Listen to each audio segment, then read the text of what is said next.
ভালুকিয়ে হে বিড়ি খাওয়া না শোন দিও রে ভালুকি দিও ভালুকিয়ে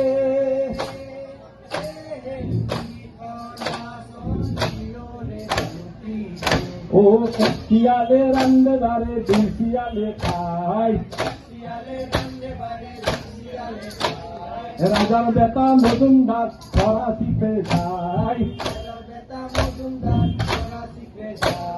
ধরা শিখে যাইতে যাইতে অর্জুন পাগলা বাড়ি বউয়ে কান্দি মরে কাকর গাছর তলে এতে পরর ঝুঁকি খাই ভাত সাফা করে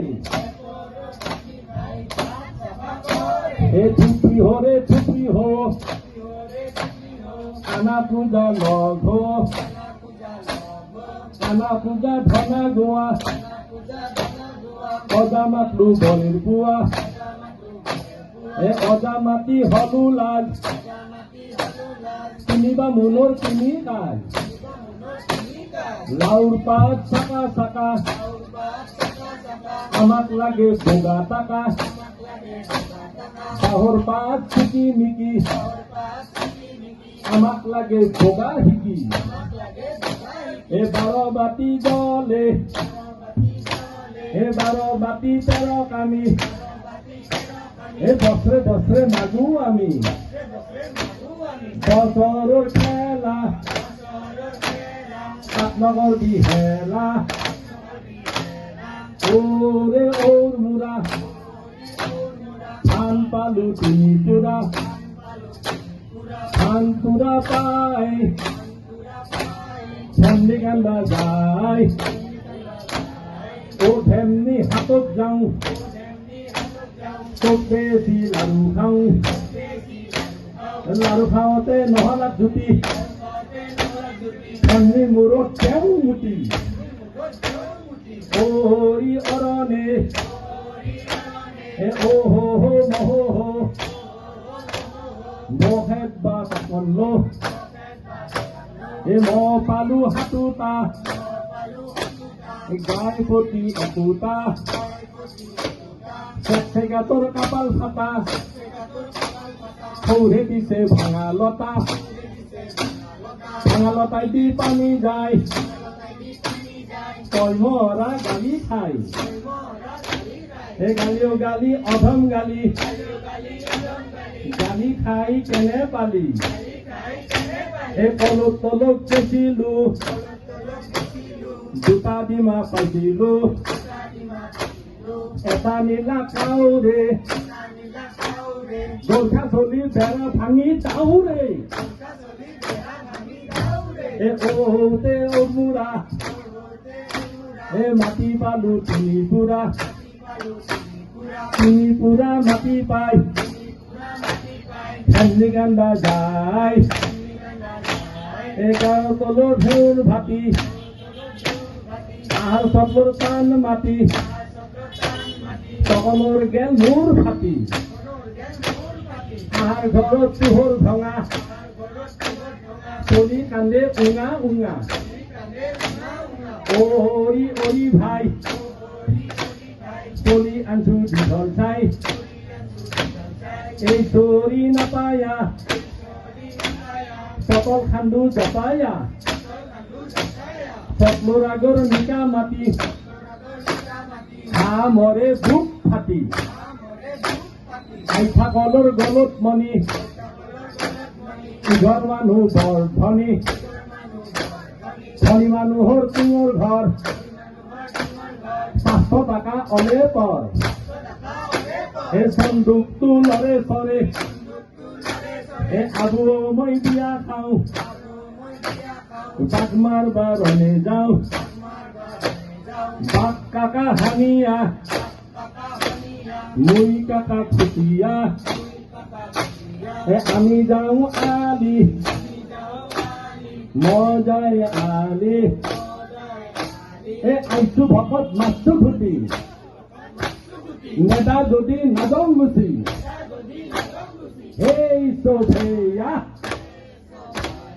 ভকতৰ চলি আইছো বিদায় দিয়া ভকতৰ চলি আইছো বিদায় দিয়া জয় কৃষ্ণ হৰি হৰি বল হৰি বল হৰি বল আৰু হৰি বল হৰি বল হৰি বল মনে নমো নমো নাৰায়ণ প্ৰসন্ন হৰিয়ক হৰি কৰিয়ক মায়াক নিৰ্যান আপোনাৰ মহিমাক আপুনি বেকত কৰি দিৱস কৰিব পৰিছে কৃপা সাগৰ গভীৰ নন্দন প্ৰিয় মনত কাম ভকতৰ সংগ সদায় গুঠিত মুখে তোমাৰ কৃষ্ণ কৃষ্ণ হৰি কৃষ্ণ আজি আপোনালোকে মহোৎসৱ উদযাপন কৰিছে কলিতা আলপাইন জনগোষ্ঠী সন্মিলনে প্ৰতি বছৰে নিজৰ সংস্কৃতি ৰক্ষাৰ কাৰণে মহো উৎসৱ পালন কৰি আহিছে আৰু এইবেলি আমি বজালী জিলাৰ আতিথ্যত সৰুপেটাত এই যোগীবাবা থানত কেন্দ্ৰীয়ভাৱে মহো উৎসৱ উদযাপন কৰা হৈছে কলিতা আলপাইন জনগোষ্ঠী সন্মিলনৰ মুখ্য দাবী হৈছে অনুসূচিত জনজাতিক ঘোষণা কৰি ষষ্ঠ অনুসূচিতভুক্ত কৰিব লাগে আৰু অনুসূচিত জনজাতি কৰিব লাগিলে মুখ্যতঃ 5টা উপাদানৰ প্ৰয়োজন আৰু সেই উপাদানৰ ভিতৰত সংস্কৃতি অন্যতম আৰু আমাৰ নিজস্ব যি সংস্কৃতি ইয়াৰ অন্যতম এটি অংশ হৈছে মহোহ আৰু সেইবাবে আমি প্ৰতি বছৰে এই মহো উৎসৱ পালন কৰিছোঁ আৰু এইবেলি কেন্দ্ৰীয়ভাৱে এই যোগীবাবা থান সৰুপেটা যোগীবাবা থানত আমি অনুষ্ঠিত কৰিছোঁ মুখ্যতঃ মহোক আলম লৈ আৰু ইয়াৰ লগে লগে আমাৰ যি হেৰাই যাব ধৰা কিছু লোক সংস্কৃতি এই লোক সংস্কৃতি বিয়ানাম লোকগীত এই ধৰণৰ পৰিৱেশন হ'ব মহোৰ মাজে মাজে মুখ্যতঃ মহোক উদ্দেশ্য কৰি আজিৰ এই অনুষ্ঠানটো অনুষ্ঠিত কৰা হৈছে কলিতা আলপাইন জনগোষ্ঠী সন্মিলনে মহো উৎসৱটি প্ৰতি বছৰে পালন কৰি আহিছে এইবেলি আমি কেন্দ্ৰীয় সমিতিৰ নিৰ্দেশত আমি বজালী জিলা সমিতিৰ আতিথ্যত আমি সৰুপেটাত এই মহো উৎসৱ পালন কৰিছোঁ আৰু এই মহোহ আমাৰ কলিতাসকলৰ লোক সংস্কৃতিৰ ভিতৰত এটা অন্যতম উৎসৱ আমি মহোহ আগতে পালন কৰি আহিছিলোঁ গাঁৱে ভূঞে পালন কৰিছিলে গাঁৱে গাঁৱে ঘৰে ঘৰে মহোহ দিছিলে কিন্তু এই মহোহ উৎসৱটো দেখিছোঁ আমাৰ যিটো নিজস্ব উৎসৱ সেই উৎসৱটো লাহে লাহে নোহোৱা হৈ গৈছে আমাৰ নতুন প্ৰজন্মই মহোহ কি বস্তু হয়তো আজি জনাব লগা হৈছে এনেকুৱা অনুষ্ঠানৰ জৰিয়তে গতিকে আমি চেষ্টা কৰিছোঁ যে মহোহ কি বস্তু আমাৰ কলিতাৰ কাৰণে মহোহটো কি বস্তু মহোহটো আমাৰ যে উৎসৱ সেই কথাটো আমি জনোৱাৰ বাবে আমি এইবেলি আমি সৰুপেটাৰ যোগীবাবা থানত এই মহো উৎসৱটোৰ আয়োজন কৰিছোঁ তাত কমচে কম আমাৰ স্কুলবিলাকৰ দল আৰু বাহিৰৰ আমাৰ যিখিনি আমাৰ অন্যতম আৰু এটা আমাৰ মানে কলিতাসকলৰ দেৱদাসী নৃত্য যি আছিল সেইটো বজালী অঞ্চলতে হয়তো প্ৰচলিত আছে আমাৰ এই নামনি অসমৰ মহোহজী নামনি অসমৰ অন্যতম উৎসৱ বুলি কয় আমাৰ আচলতে কলিতাৰ উৎসৱ আৰু এই আমাৰ ইয়াত আজি দেৱদাসী নৃত্যকে ধৰি আৰু অন্যান্য ধৰণৰ লোক আমাৰ যিখিনি সংস্কৃতিৰ আমাৰ লোক নৃত্য আছে সেইবিলাক আমি প্ৰদৰ্শন কৰিম